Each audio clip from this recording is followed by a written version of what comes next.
As mentioned, I've been with Hart for 33 years, so I appreciate the opportunity to thank you for having us tonight, the whole team at McDonald. We appreciate the opportunity. And I presented in a number of places across the country. And a couple of years back, I had presented in this location. I think I've kind of developed this microphone fear. I'm not sure if there's actually a terminology for it or not. Maybe we'll come up with something by the end of the night. And part of the reason why I did it is because I was presenting in a small town in Paducah, Kentucky. Beautiful location, but I flew into the town and I kind of arrived at the location. And it was one of these older VFW rooms. A beautiful hall, but it was a long, narrow type of hall. And they were setting up chairs for about 100 people. And I'm looking in the back and I'm looking at the location and I'm thinking, there's no way my voice is going to be able to project into the back. Is there any chance I can get a microphone? And I saw this gentleman kind of, working the location, and I said, microphone, maybe a stand or something, and he kind of put his head down reluctantly. I saw him go into this utility closet, and he pulls out the old Bob Harper microphone. Bob Harper, God bless him, right, 80-some years of age, with a cord microphone. So he gives me this cord microphone. I'd actually never used one, so I became like a 6-year-old kid trying to lasso things and play around with it. So I get introduced, and I tend to pace, so I apologize in advance. So I've got the microphone ready to go, and I get introduced, and I start doing the presentation. And I'm a couple minutes into the presentation, and several folks in the front row start pointing at me. I'm thinking, wow, this is great. It takes a while to warm people up. It's terrific. Start getting a little more energetic. Second, third, fourth row start pointing at me. Now I'm thinking right back at you, right? You knew you were good, you didn't know you were that good, right? Chest goes out, you get all excited. Well, I took this one additional step. And I immediately realized what everybody was pointing at, which I didn't really, obviously I didn't realize, is I actually wrapped one of my legs around the cord. I took this one additional step and I fell flat in my face in front of 100 people. Now, maybe a little dramatic, but at the time I thought I was falling to my death. What would you say?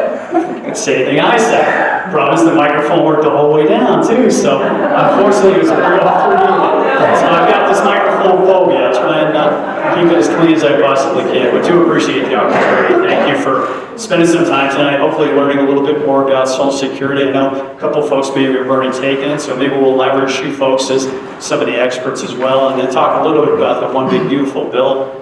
So first and foremost, happy tax day, right? I know everybody writes that down and celebrates that day. But hopefully some of the changes that we see can impact us. I think it certainly can allow us to have this opportunity, this advantage.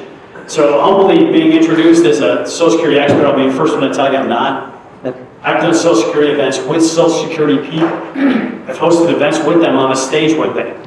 And we've got questions, and I've looked at the Social Security person thinking, thank goodness they're here. And then I see this look of fear on their face, like they're thankful I'm here. I think there's a lot of moving parts to Social Security. So my goal is to really try and educate, think about ideas and opportunities to begin the conversation, to allow you to sit down with the team and to have a more formative conversation. One of the great things about Social Security is some of the flexibility. One of the challenges with Social Security is that flexibility. So, it's really, I think it's dictated towards what's most important for us. Years ago, and I think it would have been a little easier, I would say, all right, everybody on that side, you filed 62, middle table, maybe 65 or 67, everybody here at 70. Well, now, again, we're all individuals. So I think there's an opportunity for us to really sit down and consider and put some time and effort into Social Security and really kind of go through the process. I also think anytime I talk about Social Security, it's almost as if I brought the elephant in the room. So what do we think about the future of Social Security? Anybody think it's going to go away altogether, never to be had from again? I do? Okay. Anybody think it's going to stay exactly the same as it is today? No. So we're kind of in that middle camp, right? We think it's probably going to be here, but it's probably going to change. Now, for one of these beautiful McDonald hats and class participation time, does anybody know what year Social Security was first enacted? Raise a hand. Is it 30s? 36. Close. 29? A little closer to 36. Any other thoughts? 35. 35. Exactly, 1935. So part of the New Deal with FDR. Think about sweeping reforms that how many different things had happened back then, right? When you think about the dam, you think about all these different projects, challenging time, but 1935. So it just celebrated this past August its 90th birthday. I'd argue if you know anybody in their 90s, they probably have changed a little bit over the years, right? So we don't think the program's going to go away altogether. We think it's too important a social program. I can't imagine someone standing up at a podium the elected officials saying on my watch, Social Security ended. But again, what it looks like today, what it looks like 5 years from now, 10 years from now, that's the challenge. And I think that's what we need to be prepared for. What does that look like as we go forward? So that's our ultimate goal, to try and think about that. Although it is interesting, when you think about Social Security, if you ever can't sleep, go out to SSA.gov. There's a section on the history of Social Security. It'll probably put you out in a couple of minutes. But if you divide up the odds, there's an interesting area. They talk about the very first recipient of Social Security, or who they think was the first recipient. It was Ida Mae Fullen. She lived in Ludlow, Vermont. Now, based on her age and timing, she only paid in Social Security 2 years. She then went on to retire, lived to age 100, and collected $22,000. But she was the exception. Back in 1935, anybody want to venture to guess? I don't have a hat, unfortunately, at this point, but does anybody want to venture to guess? I guess we have another backup hat. The average life expectancy for a male? 65. Close. One time. 64.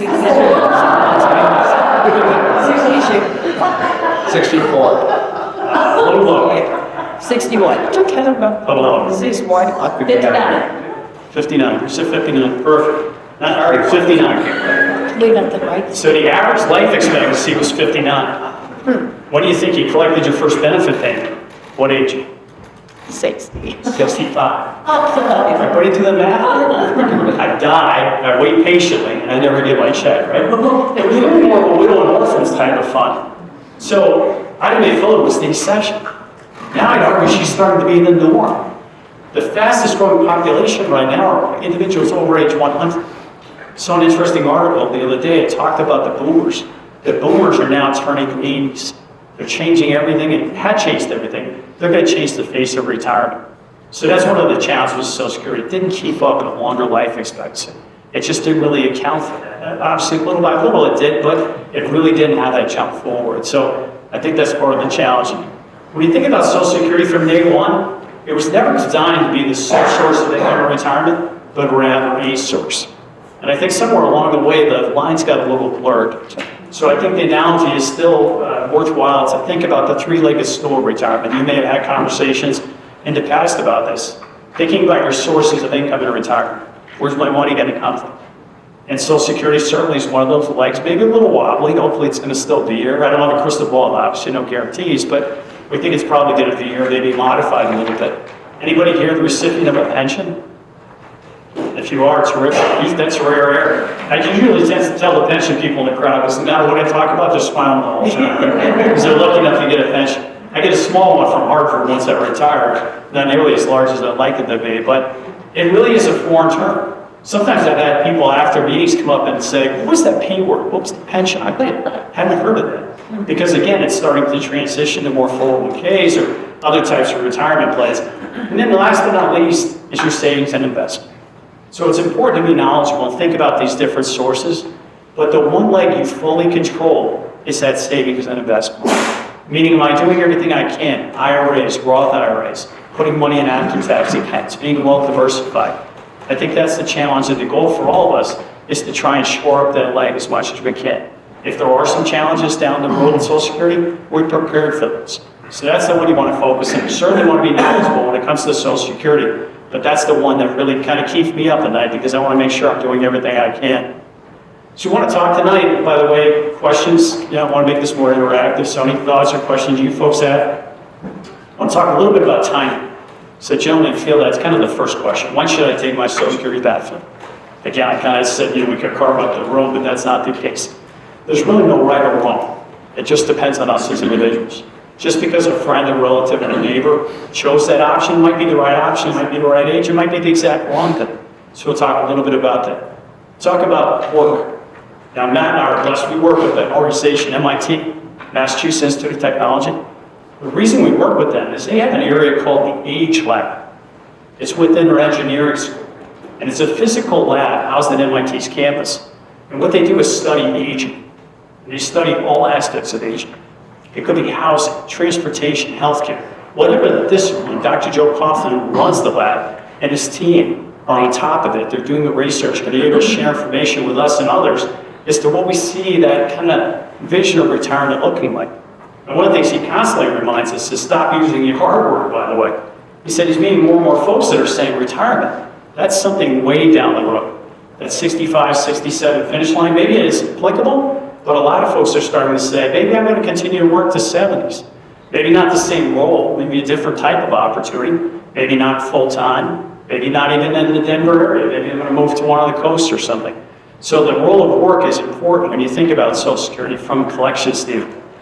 Taxation, we'll talk a little bit about that. We'll spin in some of the One Big Beautiful Bill, because there was a nice change this year, and it'll be for the next 4 years, a tax credit or a tax deduction for those over the age of 65. It was kind of labeled as a Social Security taxation or tax savings, but as I'll mention, it really doesn't necessarily have to do with Social Security. And then from an awareness perspective, what are we actually entitled to? So if we paid into Social Security and qualified, or even if someone is paid into Social Security and qualified, we're able to take that benefit as early as age 62. Now again, not to say it's right or wrong, I don't give tax or legal advice. It might be the right option for you, it might be the wrong option. You just want to be aware of it. If you choose to take the benefit early, it's usually about 70 cents on the dollar. So you're starting off with a little bit lower amount. You have the opportunity of waiting till 63, 64, 65, and so on. Now it's interesting on that slide, you see kind of the dark blue or black section, FRA. This full retirement age. Now for all of us, it used to be 65. It's kind of a hard and fast, we knew that number. A couple of years ago, they put some changes in place to again allow Social Security to be here for future generations. They pushed up full retirement age from 65 to 67. Now thankfully, they just did overnight say, okay, everybody's 67 now, so they grandfathered folks in. A little tough to see, but you can see in the middle, if you were born in 1956 now, your new full retirement age is 66 to 4 months. 1958, 66 and 8 months. I was born in 1964, so my full retirement age now is age 67. Why that's important is that's generally your max benefit. Now as you see there, we kind of have this speedometer going up to 70, right, or age 70. We have the opportunity actually of delaying our benefit. So say you're, me working at Hartford Funds, 68, enjoy what I'm doing, don't necessarily want my Social Security, maybe you want to let it continue to grow. Between full retirement age and the age of 70, you can defer your benefit. And in fact, every year you defer it, the Social Security will love you, and they actually increase your benefit by 8%. So I'm 68, still working hard for funds, don't necessarily need the benefit, I can defer that benefit. I could wait till 69 or 70. Do I have to take my Social Security benefit at age 70? You don't actually have to take your Social Security. You never have to take your Social Security. I haven't met anybody who hasn't, right? I'm sure Social Security would love to send you a card every single year, right? But thank you card. But generally speaking, probably by the age of 70, we may want to turn it on. Now that benefit increase between full retirement age, it stops at age 70. So if I'm 72, I'm still, or maybe I'm self-employed, go back to work, whatever, my benefit's not going to continue to increase. That might get a cost of living adjustment. But that opportunity in that blue section, or the green section, I should say, is an interesting one for some folks. And I've seen where some folks, maybe one spouse takes it at 62, the other one tries to wait till 67, or maybe till 7. So we'll talk about some strategies at the end, which I think are important. I think of it from a numerical standpoint. So if I started early, can't go right or wrong, but $1,400. If I waited a little bit, this is just an example of somebody full retirement age 67, 1867. And if I waited in that green section until the age of 70, 24/8. Think there's any downside to waiting until 70? Any of your health? Yeah, unfortunately, right? You do fall to your death when you do a presentation, unfortunately, right? So I'm 69, I can't wait to take my benefit age 70, and then God forbid, as I told Matt, I had an Uber driver who was very interesting, and thankfully I screamed in the car because he almost had a pileup on the highway. So I may not, 62 was my early cutoff age. I'm hoping to get to 70. I'm not going to take the same Uber guy back, by the way. But 2480, right? So I'm so excited, and unfortunately I passed away. Well, I've given up those income for those years. But the good news is I have a spouse, and my spouse can get a greater benefit for the rest of her life. So that's really where it comes into strategy. And really it's the opportunity to think about that, but life expectancy is one of those unknowns. What I like to think about is a little different. There's been some great articles, some great books written. I've got some peers that have done some amazing work thinking about Social Security from a when perspective. I'd ask them maybe flip the script. Think of the word what. What income are you looking for? Maybe you can take a step back and say, what do I need monthly basis, total? Now, it's a very challenging thing. Many of us, we still struggle putting pen to paper to say, is it $5,000 a month, is it $10,000, whatever that number is. then kind of step in a little bit and say, all right, how much am I expecting from Social Security? What do I need from Social Security? So I think rather than thinking about it from an age perspective, think about it from an amount or a what perspective. Meaning if we do the math and you say I have $1,400 or anything above that, I'm in great shape. Well, we can start as early as age 62. If you say I need a little bit more, about $2,000, we may have to wait till full retirement age. If you say I really need a little bit more, I might have to come up with a plan B, right? Or look at other sources of income. But I think it's been helpful to think about that and really, again, take a step back. Total, what do I need? And then what do I need from Social Security? Those other sources of income, where do they come into play? A couple of things about this slide. If you're not sure what your full retirement age is, SSA.gov. So the Social Security Administration website, it's kind of the go-to source. I know the firm has some great stuff. We've got some stuff online. But Social Security, a lot of times I'm in a car waiting to go to an event. I dial or I go into SSA.gov. It's very, very helpful. I will encourage you, if you have a question, type it into the search bar. You'll get a response. You may struggle a little bit sometimes, which I do still with some of the answers, but it is a great resource. Once you're out there, set up an account. Once the account is established, it'll tell you what your full retirement age is and approximately what your Social Security benefit is. Now you may be thinking, yeah, that sounds like a lot of work. I'll just wait till I get that white flyer in the mail. Remember we used to get it about 90 days before our birthday? It's kind of a good reminder your birthday's coming 90 days. Or in my case, my wife's birthday's coming about 90 days from now, so I'll write it down 3 or 4 times before I forget. Well, it's suppressing those now. We're not sending those out anymore. And I think with the identity theft and the issues we have today, I think we're probably safer going into that website. So set up the account. You can take a look. It'll tell you the most up-to-date information. While you're there, just take 30 seconds. There's a section on the sources of income, how much you've contributed over the years to Social Security.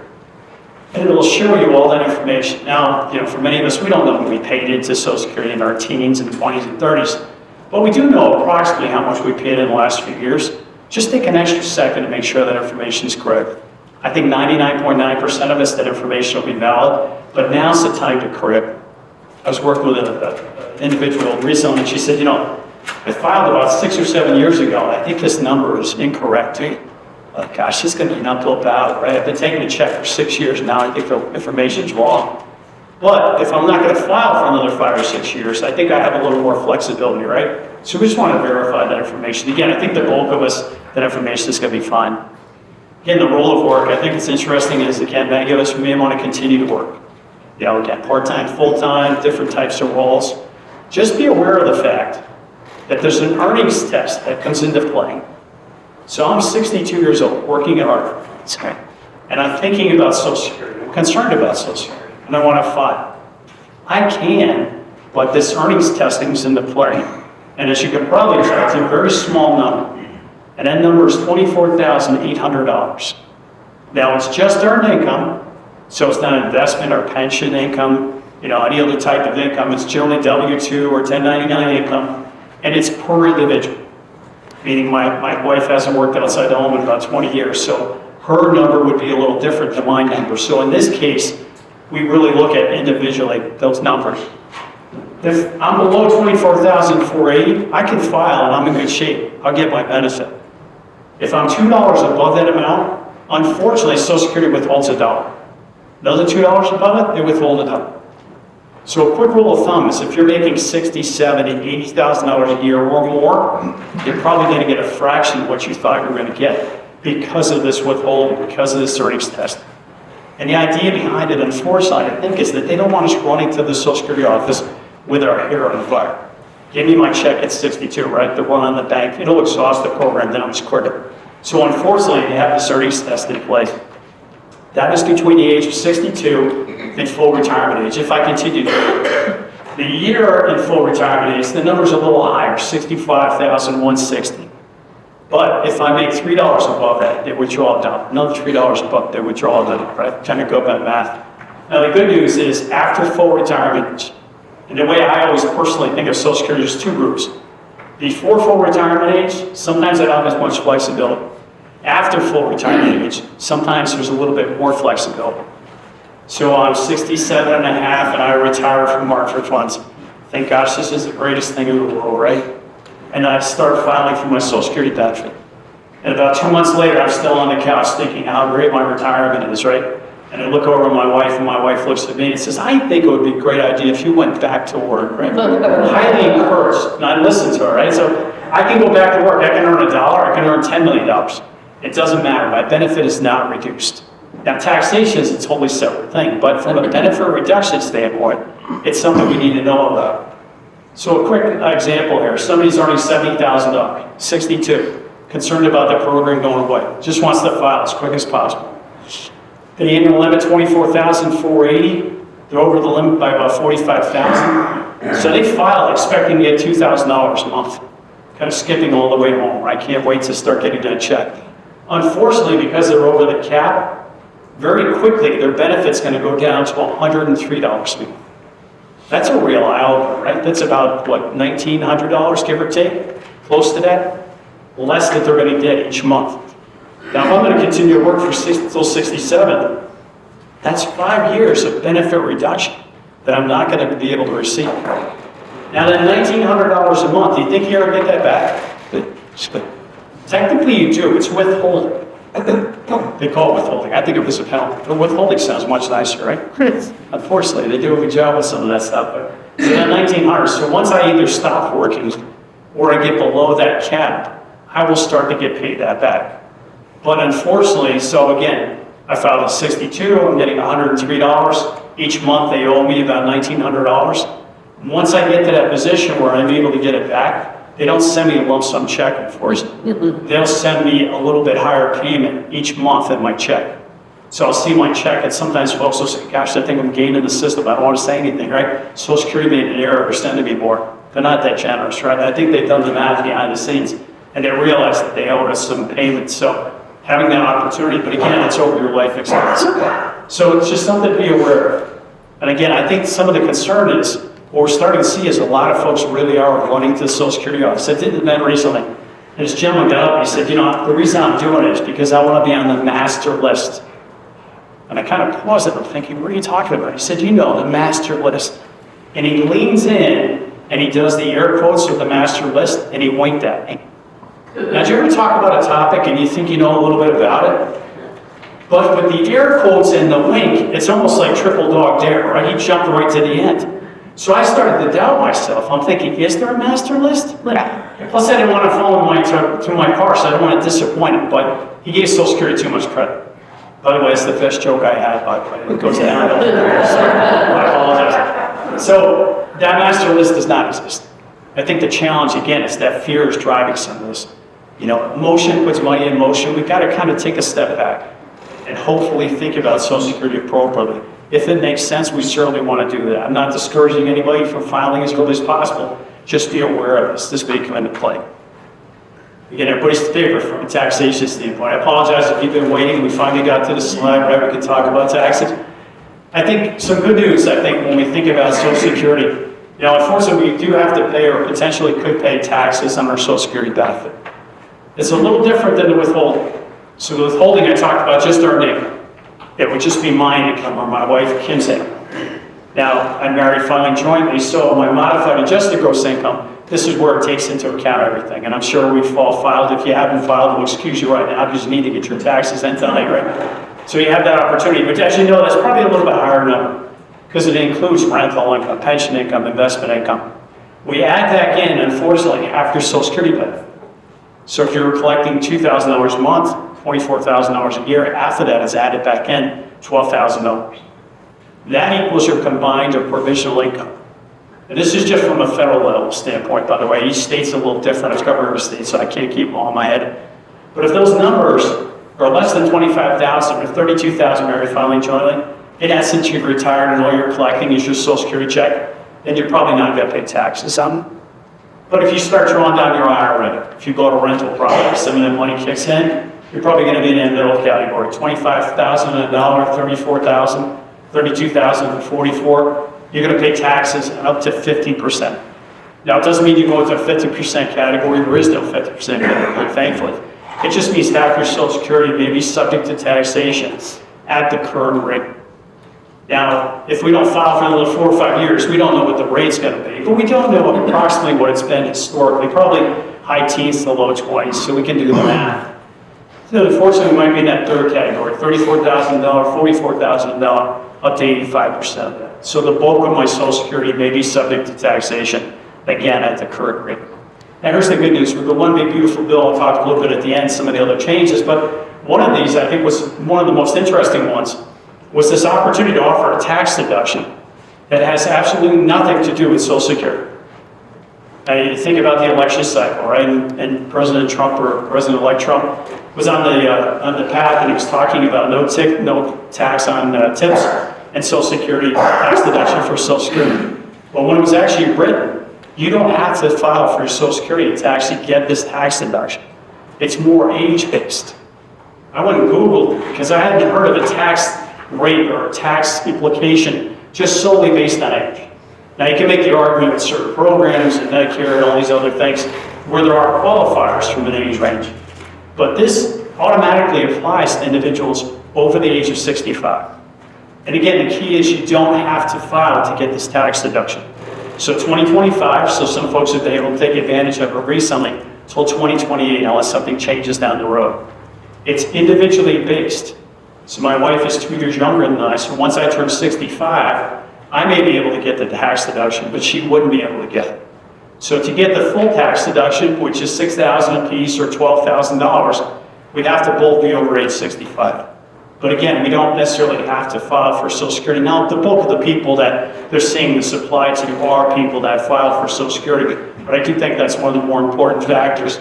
And unfortunately, there's some phase-out ranges. So 75 to 175, over 175 for single, unfortunately, the deduction is no longer in place. And these deductions are kind of top of line, so they're in addition to other things. They don't necessarily replace or take away, which I think is good news as well. And then varying 150 to 250.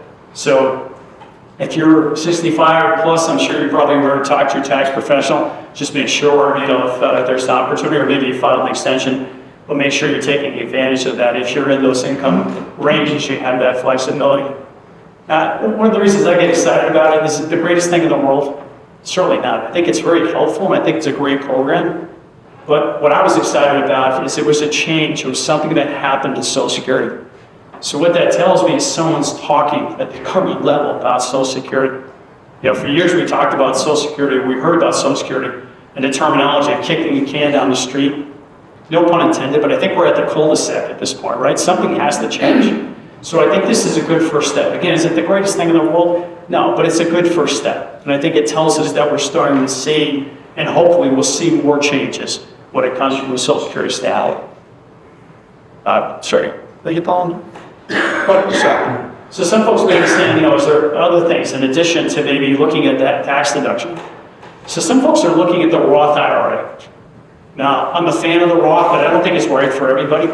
I do think the right situation, the right person, it makes sense to at least have a conversation with the folks that brought you here tonight and your tax professional to see if Roth is something that's available to me. The Roth, as you may know, is a little different than the IRA. It's kind of the opposite, if you will.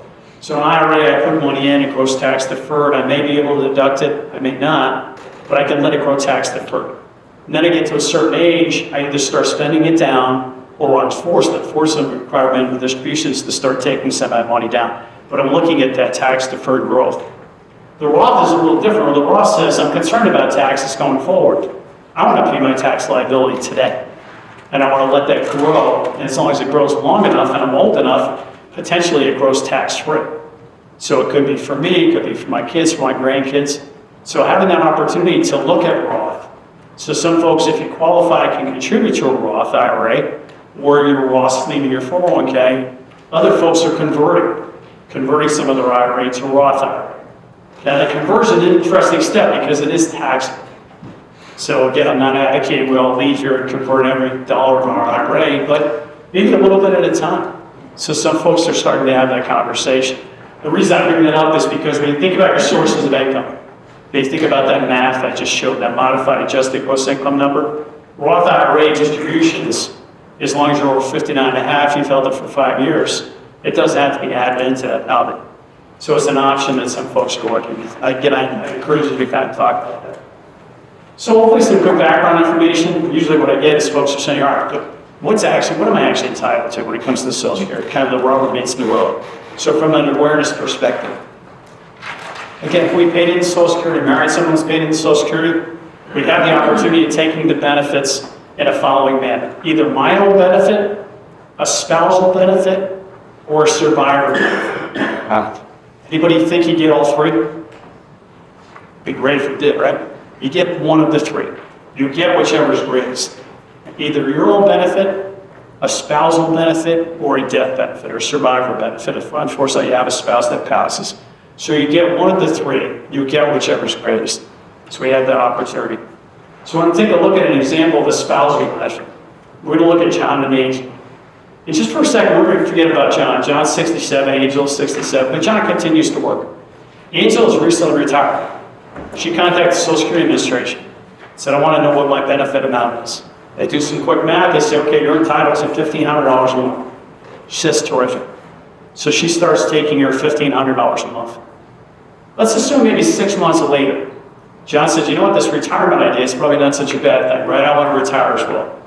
John's having contacts Social Security Administration, says, I want to inquire about my benefit. Now, as you can see up there, John's entitled to $4,000 a month. Once John files, Angel can then go back to the Social Security office and say, I want to inquire about the spousal benefit. Now, the spousal benefit is up to 50% of the other spouse, or in this case, up to 50% of John's benefit. Now, what are the two words no one ever hears? Yeah, up and to. I think it's just human nature, right? Anytime we hear 50, it's easy to do the math, and we kind of do that quickly. To get 50% of someone else's, you have to be at full retirement age or above. Meaning if John was 67 in this example and Angel was 62, because she started early, she's not getting 50%. She would probably get about 35, 37% of John's. So anytime we think about Social Security, if we start early, again, a little bit lower down, but we're going to assume they're both over full retirement. So once John files, Angela can inquire about the spousal, which now is $2,000. So in essence, what she gets is an increase from $1,500 a month to $2,000 a month. So she gets a pay raise, right? So basically her benefit increases. The reason I kind of dropped John off from that example earlier was because to get the spousal benefit, the other spouse has to file it.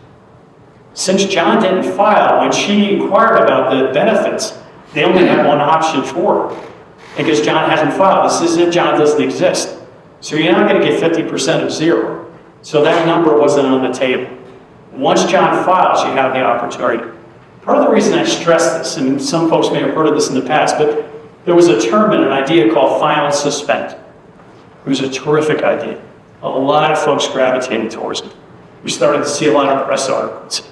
Social Security agreed it was such a great idea to shut it down, unfortunately, about 5 years ago. So we're not able to do it anymore. The idea behind file and suspend was I could file, but then immediately suspend. Now, why in the world would you do that? Now I'm on the books.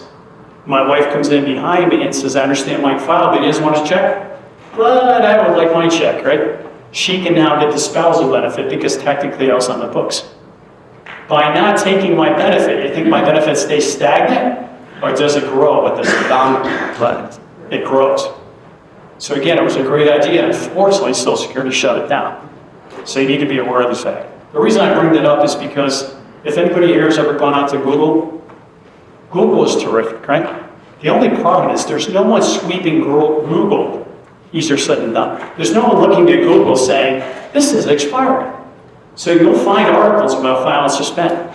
They're from the 90s and 2000s, well-written, terrific articles. You can't do it anymore, but they're really well-written articles, right? And I've had folks call me and say, well, how come we never talk about file and suspend? Because unfortunately, it's not available anymore. So again, to get this benefit, John has to file. Sometimes that makes sense for John to file, sometimes it doesn't make sense. So that's the spousal opportunity. Thoughts or questions on that? So again, to get it, please. Divorced couple, not remarried, house, or like my ex-husband's members affect me when I go to choose. Sure, so divorce is a little different. So divorce you can start as early as age 62. The difference is your ex-husband does not have to file, does not have to agree, may not even know. So, years ago, if unfortunately it was a contentious divorce and you sent the paperwork, they had to agree, they had to sign, all that stuff has gone away. So as long as you're qualified, you have the paperwork, you can contact the Social Security office. What they'll do, though, is they'll take a look at if you have a benefit or the spousal benefit, and they'll send you whichever's better or higher. So you have that opportunity in a divorce situation. Do they look at his number and only answer applicable to the rate you just described? Right, again, if you started, depending on your age, depends on when you start. So if you looked at it at 62, you're not gonna get 50, you'll get about 30 something. If you wait until 65, 66, you would get closer to that 50. If you wait till full retirement age, you wouldn't get that 50% of his number. So they'll take over. his number and they'll just do the math, whatever his half of it is, and look at mine. Right. And then they send whatever. So if yours was 1,800, this was or half of this was 2,000, you would get the 2,000. If yours was 2,100, this was 2,000, you would just stay with your limit. But again, that's one of the keys, that you don't have to necessarily have permission or have someone sign off or anything. They may not even know. And if they got remarried, it wouldn't affect them. Right? Remember Johnny Carson? Johnny Carson was married 4 times, right? And divorced 4 times.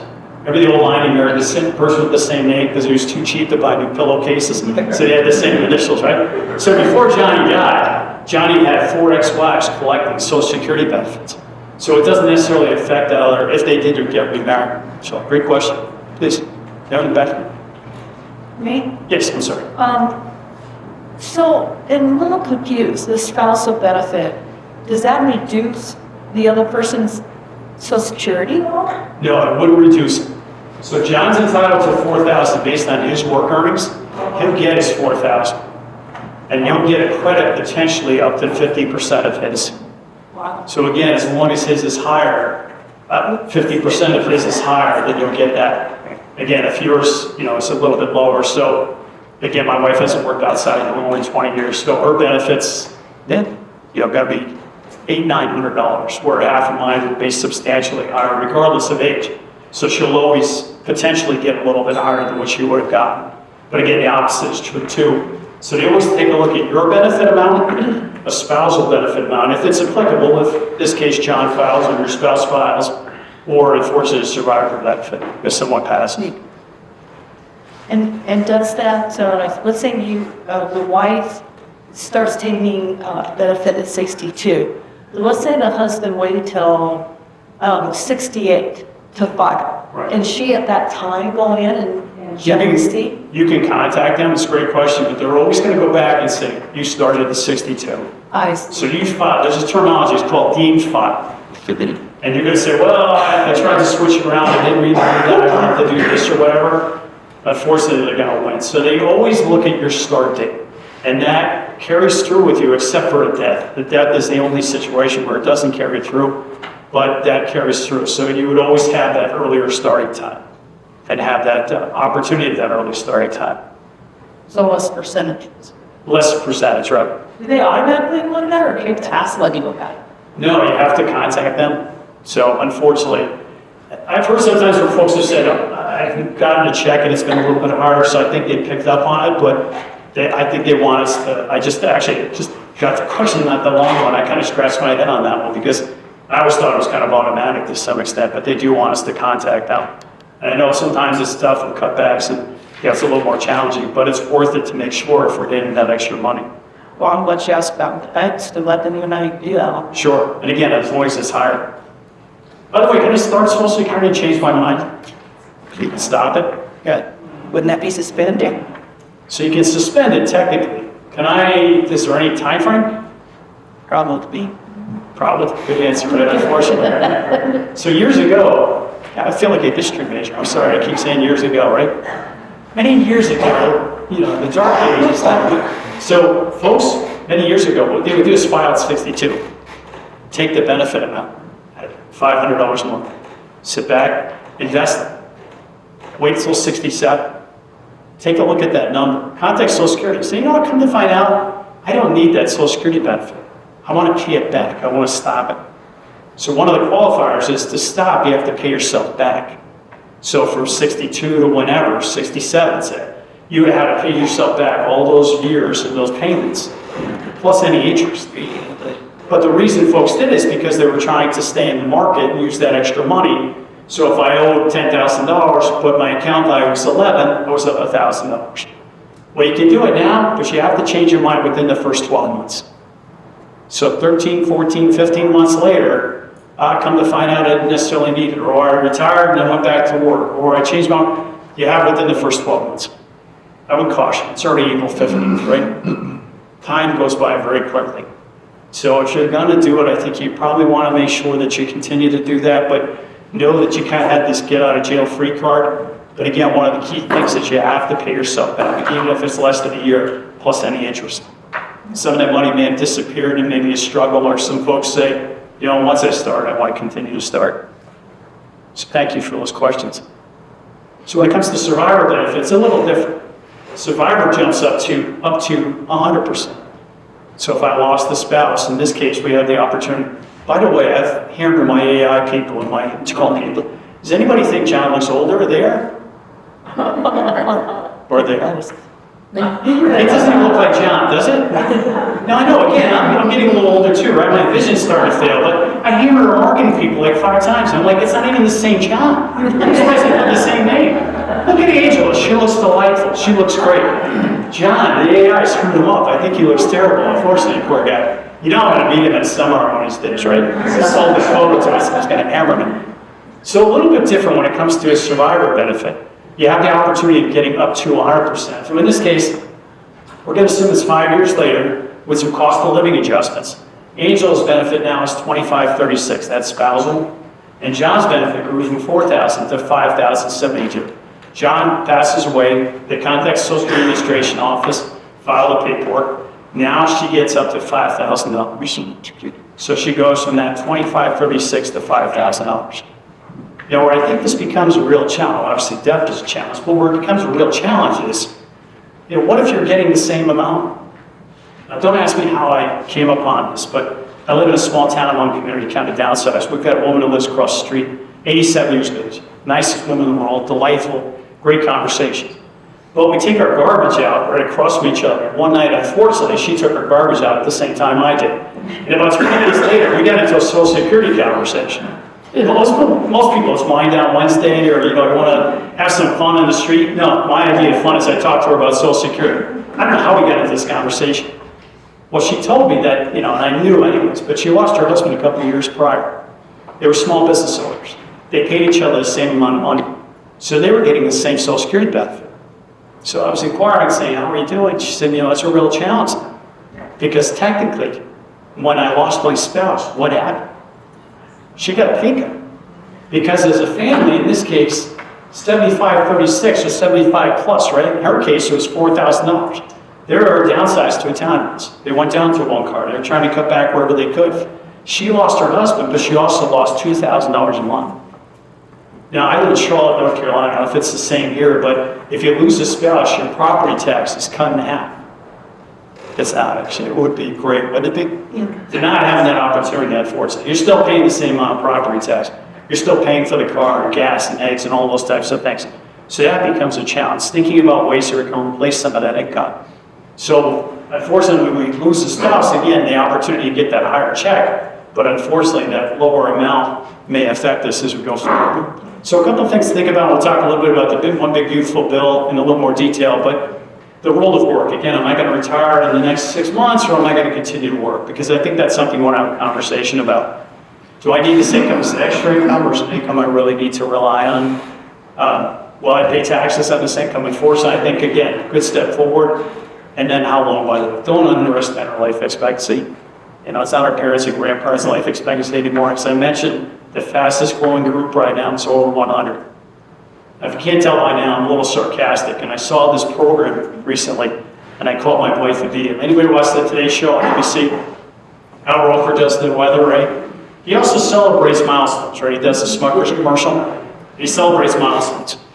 So I saw this, I was on the West Coast, and I thought this was going to be very funny, and I had a couple of days to fly home, so it was either going to be funny, or I had a couple of days for my wife to forget about this. Now, I'm watching these photos. There was a gentleman who was 105. There was a woman who was 103.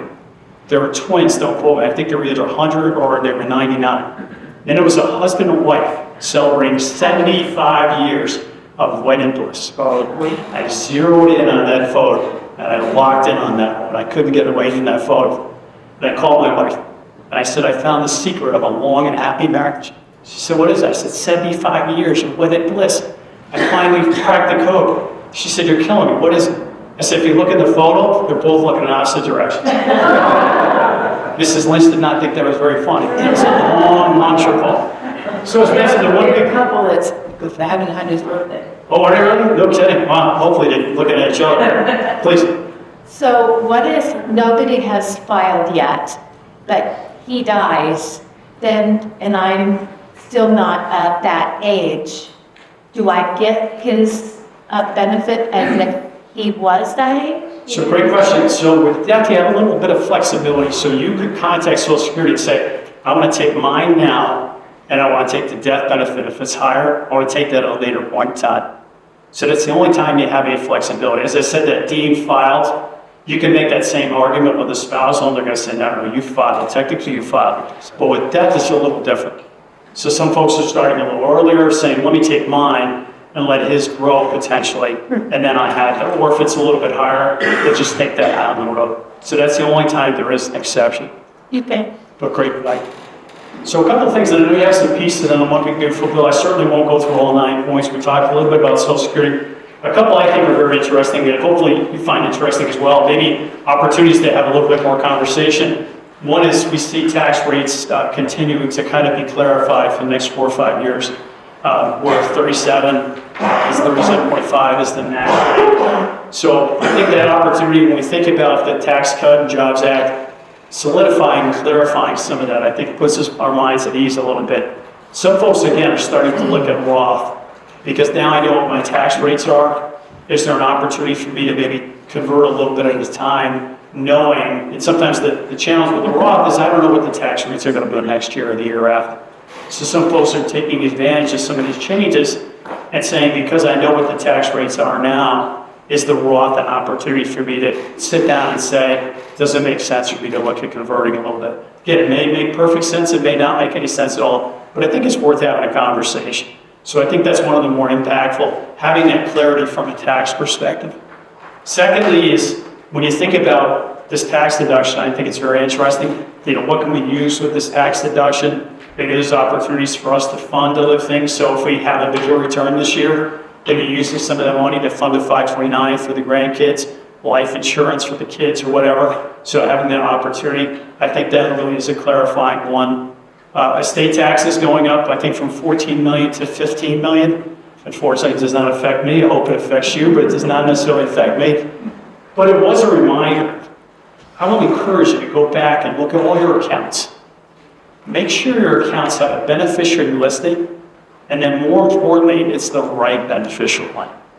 Don't assume, and sometimes unfortunately, we've had some challenges where maybe we changed firms, or maybe a firm didn't update, and a beneficiary got changed or a beneficiary got deleted. It's a really challenging thing, especially if you have the estate as beneficiary. It's usually the last situation you want to have. So we want to go back and look at all our accounts, make sure the beneficiary is listed, and then more importantly, it's the right beneficiary. Years ago, people would look at IRAs, and they would name maybe a grandchild as beneficiary. And the reason they would do that is because they could take out a lot less money than they were able to years prior. Where now, that might make sense, but unfortunately, if something happens, it's the grandchild's money. So we don't necessarily have that flexibility anymore. So we want to make sure we have that beneficiary.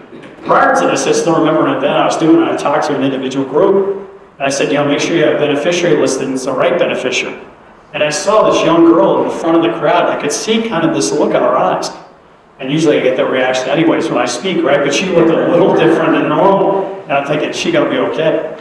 And I caught her afterwards, and she was almost running to the door. And I said, is there something I said that was offensive? She said, no, just the opposite. She said, it just occurred to me that I have my ex-boyfriend still listed as beneficiary on my account. I said, stop talking to me. Make sure you go home and update that account, right? So having that opportunity, making sure it's the right beneficiary. So I want to make sure just using that opportunity. 529s is one of the ones, I think it's 8 or 9 on that list. The expansion of 529s. A terrific opportunity, I think, to think about, maybe you have a grandchild that wants to go further education. Maybe it's us, want to go to a cooking school in Italy, right? There's some great areas with some of that, but you have that opportunity. But the opportunity with the 529, I think is very appealing for many folks. The ability for me to give money to a child or to a grandchild, the challenge is you can't necessarily gift with strengths. You can't necessarily give money and then say it has to go to University of Denver, or whatever. Once the person becomes the age of majority, it's their money to have. But with the 529, because we'd have some expansion, we'd have flexibility with maybe different types of schools maybe for kids K through 12 for private schools. But I think one of the key factors is I have that control. So I have that older child, and the child says, I don't want to go to school, but I want to get a Harley. So that sounds great. I'd love to get a Harley too. Let me know how you make out, because it's not coming out of the 529, right? So I have that flexibility. I can give it to my daughter. I like my daughter better anyway, so I can give more money to her anyways. This is a side note. We say in the room, stay in the room, right? But we'll find out in the long term. So having that opportunity, I still have that control. So that 529 is very appealing. Last but not least, if you have a grandchild or expecting a grandchild, the Trump IRA account, that Trump account, I think is an interesting idea, an interesting concept. So the ability for me to open up an account for a minor child or for an infant. So if we have an infant that's born this year, there's an opportunity where they'll get $1,000 put into a Trump IRA account. Once that account is established and funded, you have the opportunity of contributing up to $5,000 a year into that account. If your company is generous enough, some companies are looking at this, they can make an additional donation. You have that opportunity every single year to do that. So years ago, we would have folks call us and say, is there a way for me to put down my son cuts the grass and shovels the driveway, and I want to pay him for it? And the reason I want to pay him for it is because I want to set up an IRA in their name and get this idea of saving and really starting them off on a good foot. It's very complicated. It's very confusing. And did they really cut the grass? Did they cut all it? It's the whole rigmarole of that. Where now a lot of that indiscretion or some of those questions have been eliminated. So we have this opportunity of contributing to these accounts, setting up these accounts. Once the child reaches the age of majority, they do technically have control of that money. They could take that money out, they'd have to pay taxes and the 10% penalty, but they could also roll it into a 401k if they started working, or keep it as an IRA. We have seen some numbers on very, very conservative investment returns.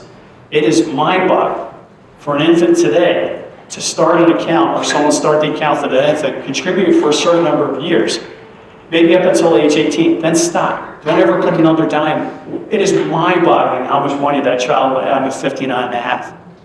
I also think it was interesting because the Treasury Secretary recently was on a program. I don't know if this was a slip of the tongue or if he thought behind the scenes, but he said, we think of this almost as a Social Security replacement. And again, I don't know if it was something that, he kind of just meant indirectly or what. But if you think about it, there really technically could be that way that younger generation, we could set them up and kind of instill the disciplines of saving and hard work and all those types of things and really rewarding those folks. It doesn't have to be $5,000, but is there an opportunity for me to start setting up some of that money? And usually, again, should I do the IRA or the 529? I don't think it's either or. I think you want to kind of think about what makes the most sense and kind of position which is the most opportunity, one for me is it to save for college with some control, or is to start them on the right foot with an IRA that's apologies. I was just curious, which Social Security number would you use? Your own, the child's? So they're still working some of that out right now. I think they have to have a Social Security card, so that's one of the stipulations. So it would be under theirs. Although it rolled out last year, it's not going to start to be funded until July. It gets me a little concerned because that means to me September or October probably it'll start to be funded. And then we'll see some of those bugs worked out. And what will happen basically is if you have a newborn in particular, or either you have a grandchild or something, there's a form that you fill out. Once that form is filled out, there's some questionnaires, the account's established, and then it's again going to be funded sometime over the summer. And then once it's funded, you have the opportunity of contributing to it. But it would be in the child's, but you still have, an individual controlling that money and having some oversee of that money.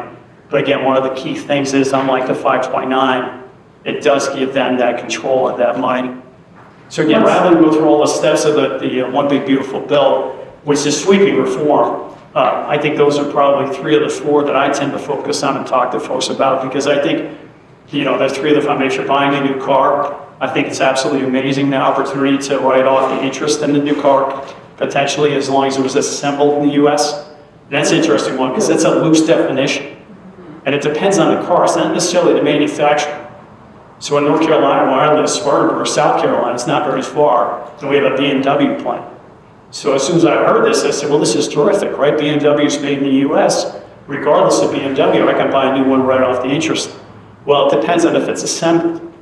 The SUVs are assembled in the US in Spartanburg. The cars are still assembled in Germany. So the SUVs apply under the BMW umbrella that the cars made now. But again, I think that's an interesting idea. I've never seen that before. You might own a company and have a suite of trucks or whatever and have that deduction being able to be written off, but we've never seen an interest deduction like that. So that's something I think that's appealing as well. Please. So when the presidency changes, like the current president has said, oh, I'm going to do away with Social Security or it's going to go bankrupt. Is there a protection there? Like if you've paid into it all these years, okay, and then Trump or another one comes in and says, okay, you know what? I'm just going to use that money for something else. Sure. Is it protected? Well, I mean, there's no guarantees, but the Social Security's been very open and honest. Right now, if you go out to their website, right on the first page, it'll say by 2033, potentially, if something doesn't change, they're about 75% payout. So about 25% is lagging. So again, I'm hopeful that we'll see some changes because there are a number of things they can do. They can push up full retirement age. They can cap the contribution limits. They can take the contribution max away. So there are a lot of things they can do. It's just the challenge of them trying to get together and trying to agree on how do we keep Social Security here. So I think for many of us in the room, I think we're in good shape. For younger kids, I think, and for younger children, I think it is a concern. God bless you. And we'll see. Because I think, unfortunately, it's as easy as they say, program's not going away, but guess what? We're all going to get $10 for the rest of our life every single month, right? For sure. Now, the lawsuits will rile up, but we could say, or they could say, well, Social Security's still here. We just cut the contribution amount. So I don't think it'll go away altogether. So 2033 is the underfunded. What I would encourage you to do when I read that is I don't want to put my head in the sand and wait until 2033 and see if they're right. Right.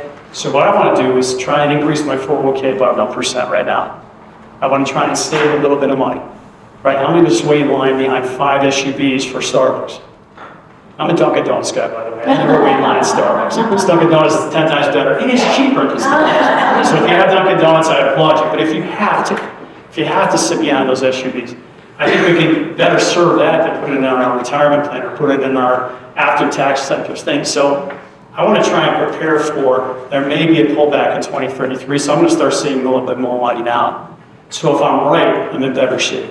If I'm wrong, I'm in even better shape because I've saved a little bit. Yeah, Mark. But again, it's a tough question because we just don't know. I don't think, again, it'll go away altogether because there's too many options for them. But I do think it's something, we talk about awareness, that section of awareness. Unfortunately, this is not the last conversation we're going to have about Social Security. As we get closer to our filing dates, we want to pick up the interest. If there is anything that happens that you're concerned about, pick up the phone, contact Social Security. We're entitled to that money. We paid into that money. We want to think about it. So my goal personally may be 67, but when I turn 65, if something is in the news or something happens, I may turn that benefit on. It's ours. We have that opportunity. We just got to really sit down and think about it. And again, I think what we're finding is a lot of folks are just running to the office at 62, saying, just give me that lower check. It's going to give you that peace of mind. Just by taking it, it doesn't necessarily mean, again, that you're on that master list or that approved list. How was that for a 20-minute answer? Let's get paid per word on answer. Is it an advantage then to maybe, if it's, we don't know what the uncertainty is going to happen in the future, to take it at 62 and a half? Or? It all depends on your situation. So again, that's one of the more challenging things. So, there's break-even analysis that you can do. I think you can sit down with the team because they know you better than I. Obviously, just briefly meeting you, but I think you really have to sit down and have that conversation. The biggest question I would think about is, am I going to stop working or am I currently working? So if I'm currently working, I need to know that those earnings tests are in place.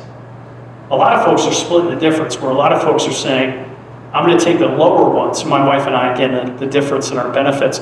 When she turns 62, it's a no-brainer. She's not working, she's going to take that benefit. So we're going to get that money coming in. Then I have the bigger one, mine, kind of in the bank, right? I can take that at any point in time.